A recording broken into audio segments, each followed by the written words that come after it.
There comes a point in every powerful person's life where they must decide either rebuild from nothing or be broken forever. You may have lost, been humiliated, betrayed, shattered by failure. But this is where strategy begins. Not when you're strong, not when you're winning. Strategy begins in the dirt, when you've been cracked open and there's no illusion left to protect you. Machiavelli never sugarcoated this. He wrote for rulers in crisis, for men exiled from their homes, for leaders about to be executed, for kings about to lose their crowns.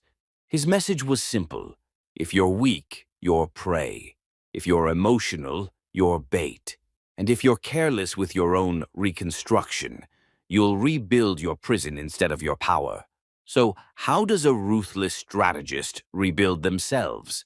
First, they discard their old identity like a snake shedding skin. They do not mourn who they were. That version of you, the one that got betrayed, overlooked, dismissed, was not built to win in the world as it is. It was built to be liked, to be accepted. And Machiavelli would warn, the moment you start clinging to that image is the moment your enemies win. A strategist accepts, brutally, that their old self must die. Not in pity, not in shame, but in design. You're not recovering, you're reconstructing. And this reconstruction begins with the most violent step, cold detachment. You remove all noise, you silence every opinion. You stop asking what others think. You retreat not to escape, but to observe. This is not healing, this is war planning. The strategist sits in silence and writes down the exact ways they were broken. Not emotionally, logically. What weakness was exploited? What signals were sent that invited disrespect? Where did you tolerate too much? These are not journal entries, they're intelligence reports. Because if you rebuild without knowing where the cracks were, you'll collapse again. Once detachment is established, the next move is to map your power zones. Every person has leverage, but most don't see it. Why? Because they define power in terms of approval. But a strategist defines power in terms of control. What can you say no to? Who do you not need anymore? What can you walk away from that others can't? Those are your power zones. And a strategist builds their life around them, not away from them.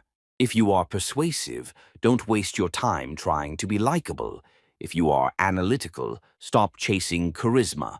Power is not about becoming well-rounded. It's about becoming a weapon. Then comes resource alignment.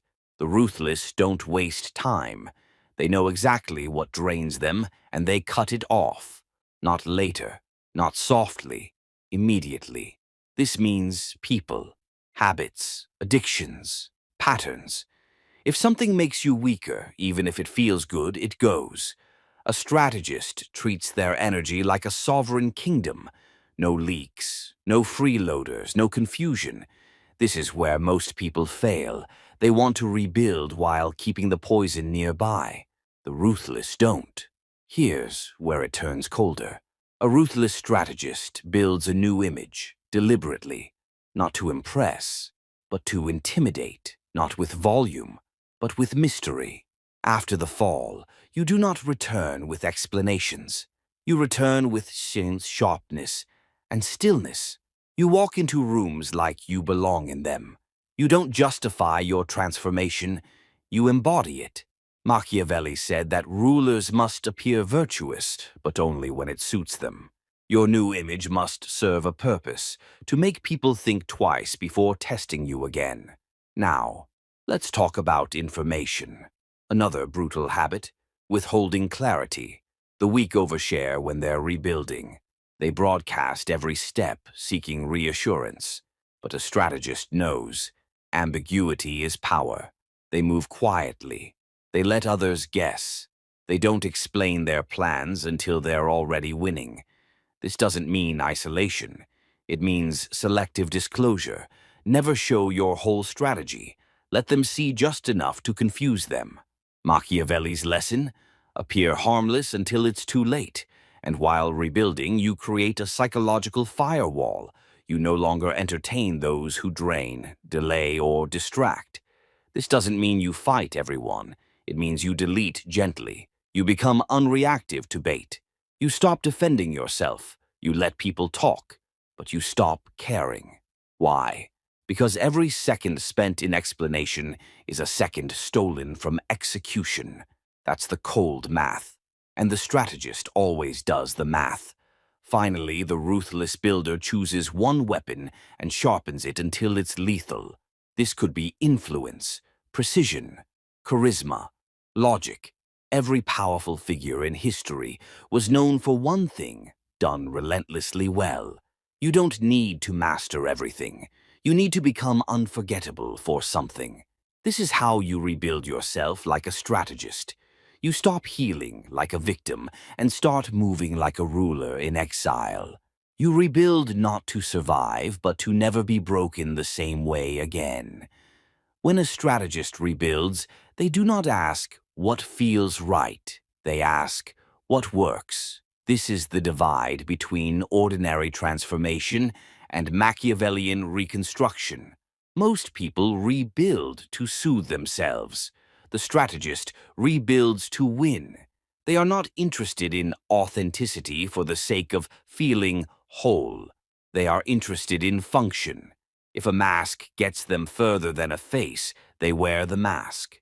If silence gives them more control than speech, they go silent. If walking alone is more strategic than being surrounded, they disappear.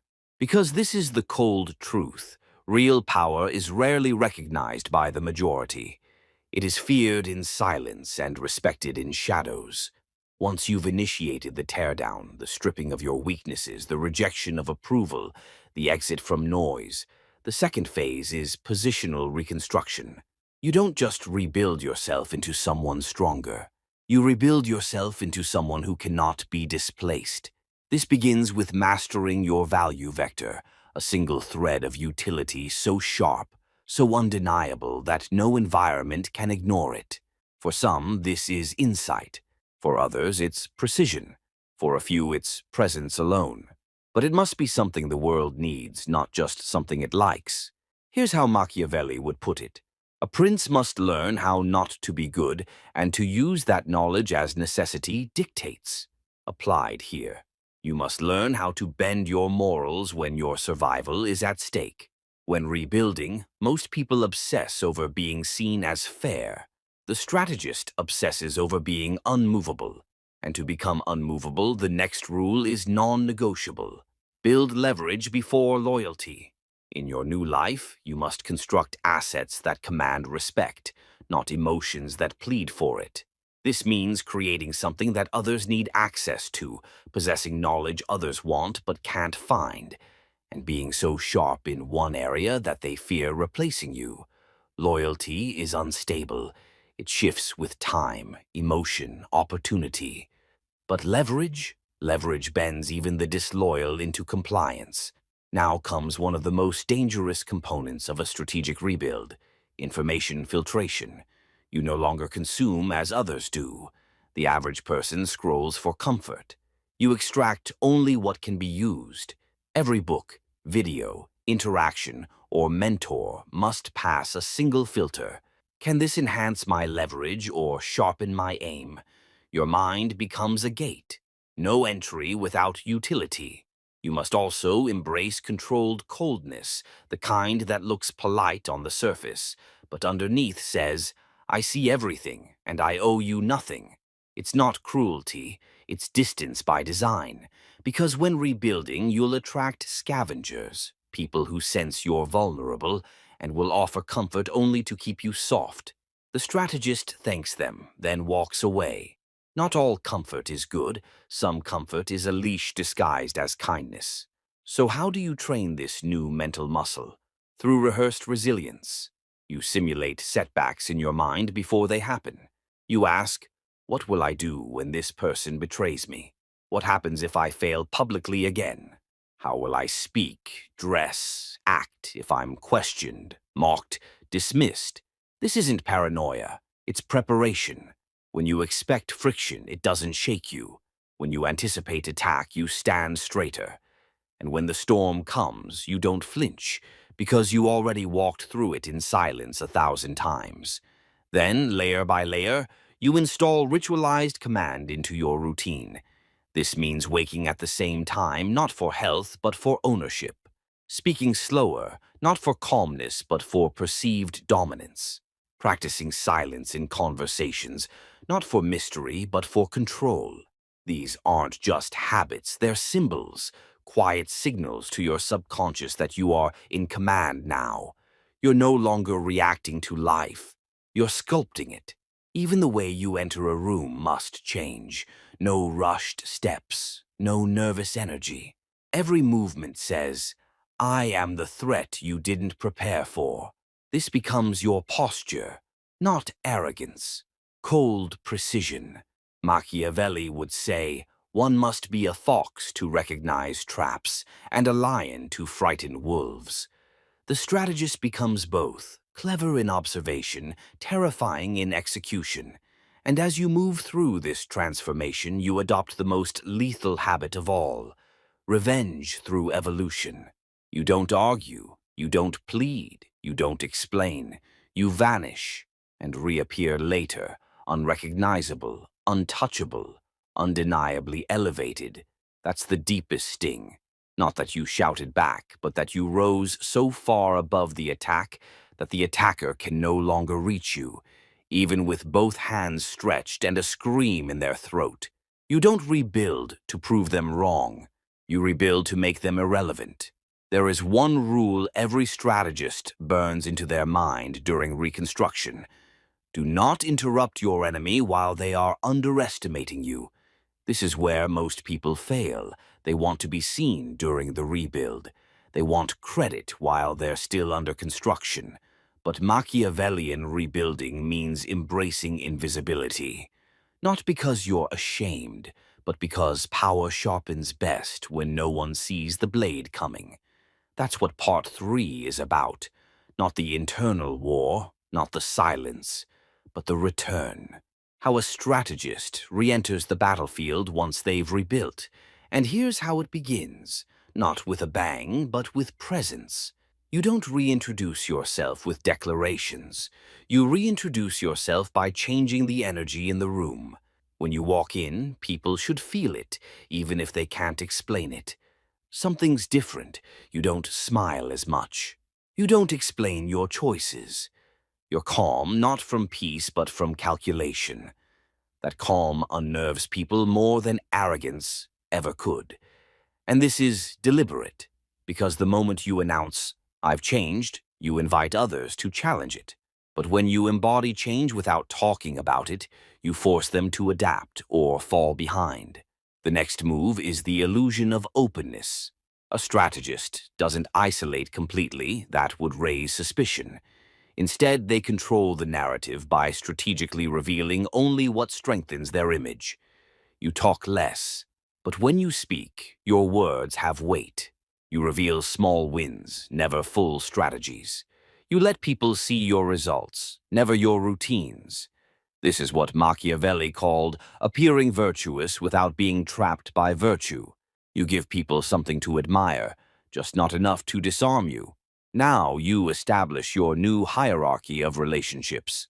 During the rebuild, you observed who helped, who vanished, who mocked, and who pretended.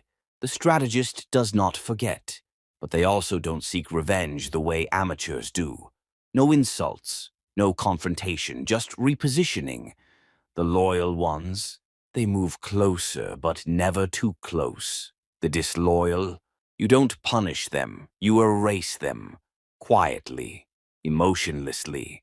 The powerful, you don't flatter, you intrigue. This last one is crucial. You no longer seek power, you become magnetized by it. You draw influence, opportunity, and allies not by chasing, but by becoming a source of motion. Your silence makes people talk. Your confidence makes people second-guess themselves. Your focus becomes infectious.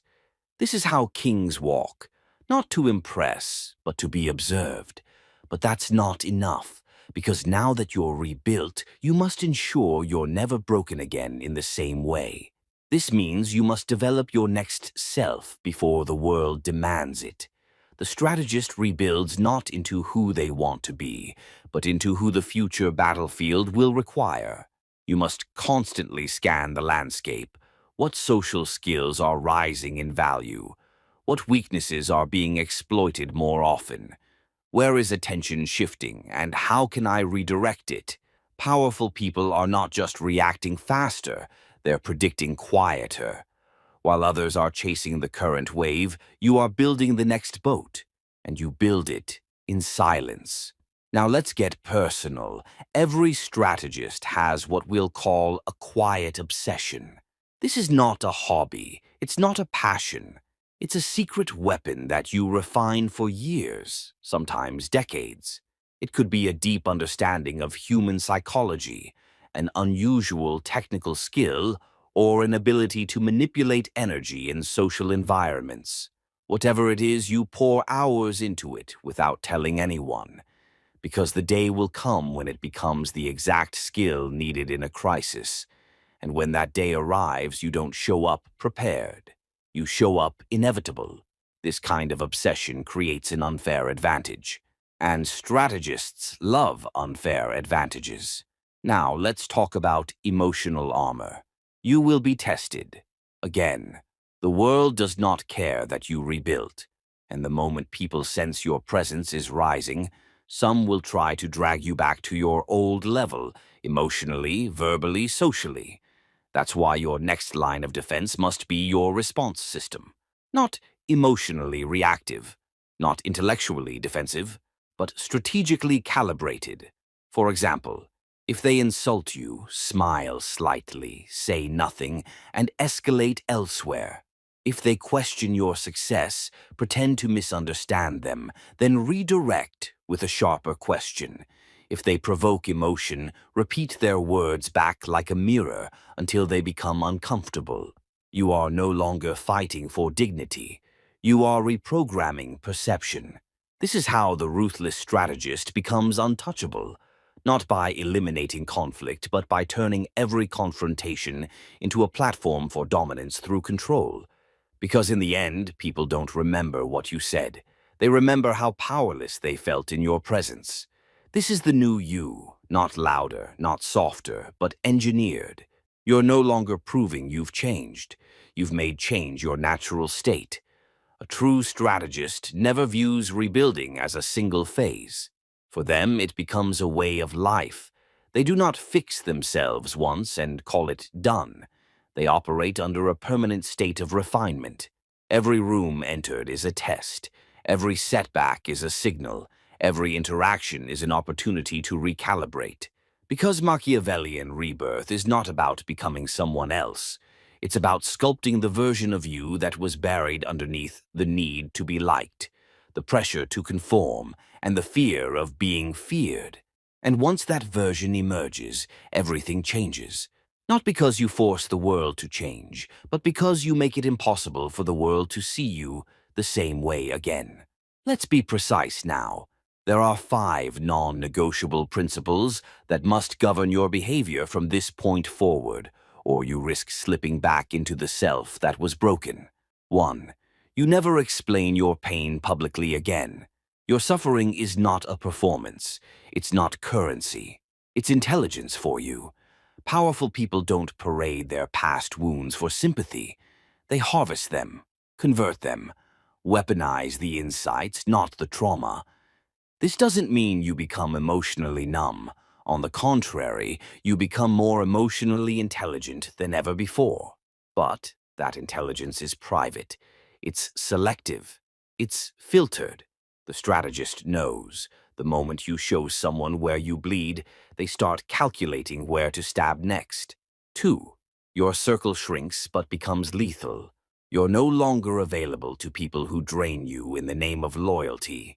You're no longer patient with those who disguise jealousy as concern. Your circle now includes only 3 types: the sharp, who challenge your thinking; the silent, who respect your evolution without commentary; and the dangerous, who move with clarity and ruthlessness like you. Everyone else? Background noise. If they're not helping you expand, they're tightening your cage. 3. Every emotion is now observed before it is felt. This one is brutal. The old version of you felt first, reacted next, and rationalized after. That's why you lost. Now, the order flips. Observe the emotion. Question its utility. Choose whether to express it. You feel anger? Ask, will this benefit me if released here? You feel sadness? Ask, will it signal weakness or loyalty? You feel joy? Ask, will sharing this expose a future vulnerability? This doesn't make you fake, it makes you sovereign. You are no longer owned by your emotional currents. You steer them. 4. You now speak to shift dynamics, not to connect. This doesn't mean you become cold. It means every word you say has function. You do not vent. You do not overshare. You do not comfort unless it builds rapport. You do not flatter unless it installs leverage. Your speech is a scalpel now, not a blanket. You use it to shape rooms, reposition people, and implant ideas. And when silence does it better, you choose silence with intent. 5.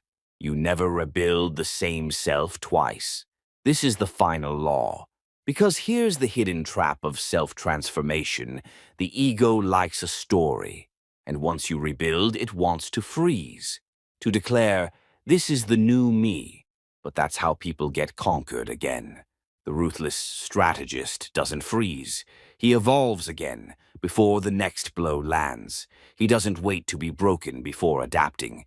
He studies trends before they emerge. He upgrades his skills before they become outdated. He shifts his tone, his environment, his image, just fast enough to stay untouchable, and just slow enough to remain familiar. You will never again catch him unprepared, because from this point on he expects betrayal, not as paranoia, but as design principle. He knows that betrayal, like winter, always returns, and only fools are surprised when it does. So now we return to you. You're no longer the version that begged to be understood, that chased apologies, that forgave without recalculating cost, that explained pain to people who weaponized it, that tried to fix things when they needed to be ended. That person is gone, and in their place stands someone different, sharper, quieter, heavier, someone who doesn't just move through the world, but tilts it subtly every time they enter a room. Not because they're loud, but because they rebuilt with strategy, silence, and psychological clarity. That's the Machiavellian way, and if you've done this right, no one will even recognize that it's you until it's too late.